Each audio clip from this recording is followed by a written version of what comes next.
All right, guys. Melo's going to be a non-factor tonight. I got him wrapped up. So we just got to take care of business, and we got this thing. Let's go. And the internal drive on display there, folks. The passion to win. Welcome, everyone. Let's get ready for some NBA basketball on 2K Sports. This is Kevin Harlan with Clark Kellogg and Steve Kerr. And joining us a bit later from the sidelines, Doris Burke. Looking at the last game for the New York Knicks, it was a win against the Indiana Pacers. And I don't think I was the only one surprised, not just by their win, but, guys, by what an emphatic win it was.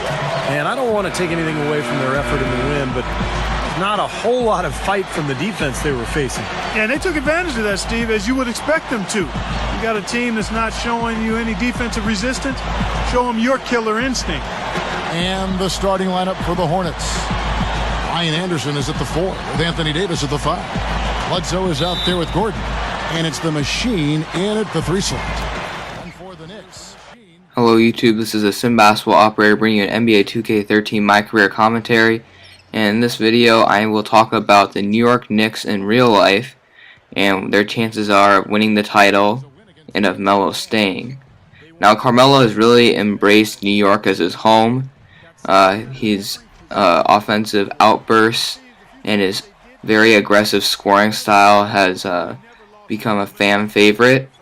It can sometimes be irritating to watch for a basketball purist, but his ability to score the basketball is really incredible. He can shoot from pretty much anywhere.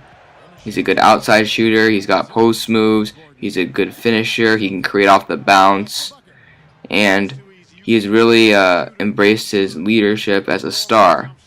Now, on the flip side, he's not that great of a defender, and he's suspect for not always trying his hardest. And sometimes that's not the greatest for a leader, especially a team with championship aspirations. And now his supporting cast is a little bit different. Jason Kidd did retire, and he's now coaching their rival Brooklyn Nets. And so Raymond Felton is going to be getting the full-time starting job. They still have Tyson Chandler, Amari Stoudemire, Iman Shumpert, and J.R. Smith, so other key supporting cast players. They're still there. Now they traded Steve for Novak, Marcus Camby, and then threw in Quentin Richardson's contract in order to get Andrea Bargnani.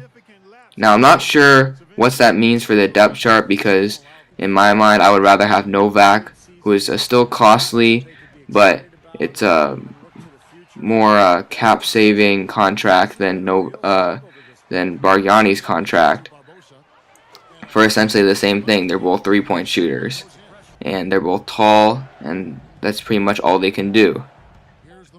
So the Knicks didn't really improve by that much. They also did sign the amnestied Metta World Peace, but I'm not sure how big of an impact he's going to have. And so that just leaves them with pretty much the same team competing against a much improved East. I've already talked about the East, but it's basically going to be the Heat, the Brooklyn Nets, the Chicago Bulls with Derrick Rose, and the Indiana Pacers. And the Knicks, I think, are the odd team out here. I think they finished as the 5th seed, and I believe that they're going to face either Chicago or Brooklyn, and I don't see them winning that series. Now, what does that mean for the rest of the team? I don't know, because Carmelo can opt out of his contract. He can become a free agent. But how many teams are willing to sign Carmelo, especially since the Knicks pretty much built this team around him? Now, Amari Stoudemire's contract also comes off the books, not this upcoming year, but the next year. And he's being paid a lot, so they can probably make some changes then. But is Carmelo willing to wait this long? Because it's funny, out of the top 5 picks from that story 2003 draft, Carmelo is the only one who has not won a championship. Heck, even Darko Milicic has won a championship with the Detroit Pistons. But LeBron, Wade, Bosh have all won a championship. Therefore, that leaves Carmelo as the one guy who hasn't. And is New York where he's going to do that? I don't know, because the Western Conference is also improved, and I already illustrated their problems of getting past the Eastern Conference top teams.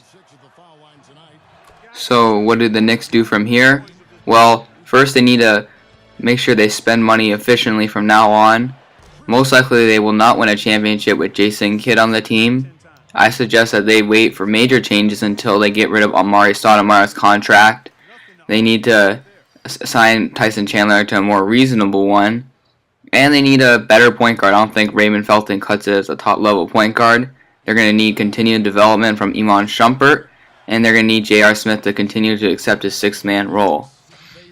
So, at the end of the first half in this game in 2K, the New York Knicks lead the New Orleans Hornets 62-55. And now, brought to you by Sprint. This is 2K Sports. I hope your week is off to a good start on this Monday.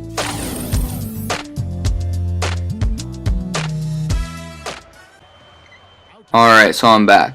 Carmelo Anthony is still one of the more dangerous threats on offense in this game, and he is very unguardable in my opinion. I've already mentioned how he can score from anywhere, and so I'm just trying to fight fire with fire and just match his offensive production. So now it's the third quarter, and we are down by 3 points. Great tip by Eric Gordon, outlet to me. I'm crossing over, then I'm going to lob it up to Eric Gordon, who throws it down. Great defense right here. Good hustle by Anderson, and outletting it to me leads to good offense on the other end with a fantastic finish in the Madison Square Garden as we get back right into this game. Now we're down by 1, 76-75, when Gordon takes it strong to the hoop and finishes around Tyson Chandler as I knock Carmelo Anthony and Jason Kidd to the ground. But Tyson Chandler is going to draw a free throw here. He really got after it on the boards on the defensive end, and his offensive ability kind of surprised me. I guess he leads the NBA in field goal percentage for a reason. But anyways, I'm going to get subbed out here. And when I come back in, we have taken a 2-point lead, 88-86. Carmelo Anthony played the power forward a lot, gave him this mismatch with Ryan Anderson and Jason Smith. As you can see here, he's finding Iman Shumpert down under the basket for the easy and one. Now we still have a 3-point cushion. I'm guarding Leandro Barbosa, who's going to make a nice pass to Tyson Chandler, who throws this down. We need to play better defense, and I'm just going to go ahead and skip this replay. Something I really hope they fix in 2K14, whose trailer went out, and it was pretty nice, but it just looked like a slightly improved version of 2K13. I guess they're just kind of focusing on the next gen rather than the current gen of in terms of what they want from this game. Here I'm drawing a and one, and I'm flexing the guns right there. Good pass and a nice up and under, and my great finishing ability leads to this as we take a 4-point lead. Now it's tied at 103 apiece. Carmelo Anthony's going to spin off and hit the nice jumper to give them the lead. And then later, while we have a 1-point lead, Iman Shumpert with a beautiful pass to Amari Stoudemire, who throws it down hard. Nice dunk intensity right there, 66, showing that this guy can still get up, even though he's removed from his slam dunk contest days. Moving on, Eric Bledsoe has the ball. He's going to look for one of either Gordon or myself, the two main options on offense. We're moving it around. Then I'm getting the ball in the ISO. I got Melo on me. I'm going to take him straight to the hoop, spin off, and finish around Jason Kidd, who I have no idea what he's doing in the paint. Now Anthony Davis is going to miss the second of 2 free throws. The Knicks are now out on the break. Shumpert passes up to Carmelo, who's going to pull up in Anthony Davis's face and knock it down to tie it at 110. Closing minutes of the game. Nice block by Amari Stoudemire. We need a basket here to take a good lead and have command in this game. Right here I'm getting the ball, calling for a pick from Davis, who doesn't really set it, but Iman Shumpert is stumbling, leaving Eric Gordon open for a good split second, and he knocks down the jumper. Same score, 30 seconds left. They're trying to get the ball to their star, Carmelo, and he just blows right past me for the easy layup, probably his easiest basket of the game. And with the game tied at 114, I'm calling for the ball to close this game, backing down Carmelo. hop stepping into the paint, pump fake. He doesn't bite, but I get off the shot, and it goes down. What a buzzer beater. Eric Bledsoe shoves me, and so I punch him right back. That's just a 2K celebration, but we are hyped. Getting that close victory, and it was such a great feeling to hit the buzzer beater and to win the game for us on the road, where we need every win we can get to make it to the playoffs. However, I think I'm not going to be able to make it to the playoffs by the time 2K14 comes out.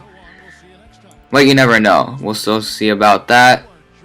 Obviously, player of the game will be given to me after a pretty good performance on offense. Not the greatest on defense, but business as usual, I guess. As you can see, I get 496 VC. That's all good. And now let's look at some stats. So Carmelo had 44 points. Nothing much else, maybe 2 steals, but 19 of 34 shooting, but only 1 of 4 from the three-point line, which is good. Amari Stoudemire had 22 points on a very efficient 8 of 13. Leandro Barbosa had 14 on 6 of 8 shooting. And Amon Shumpert had a near triple-double. I had a near triple-double of my own with 33, 9, and 8. Eric Bledsoe had 22 points and 7 assists. Anthony Davis had 17 and 12, and Eric Gordon chipped in 15. And looking at the team stats, are pretty even here. Both teams shot pretty well from the field. We managed to hit one more three-pointer, and we dominated the paint as usual. So yes, this is a Sim Basketball Operator. Please leave your Eastern Conference thoughts heading into this next season. Also your thoughts about the New York Knicks. And I will see you guys all in the next video. You have to be elated after hitting that shot to win the game. Where does this rank on the list of your biggest moments on the basketball court? I'll be honest, it was a huge moment. I'm used to having the ball in my hands with the game on the line, but it's not very often you get a chance to hit a game winner like that. I always expect the ball to go in, but you never know if you're going to get fouled or double teamed or something. And this time it just worked out. I'd like to tell you I'm used to it at this point, but that doesn't make it any less sweet.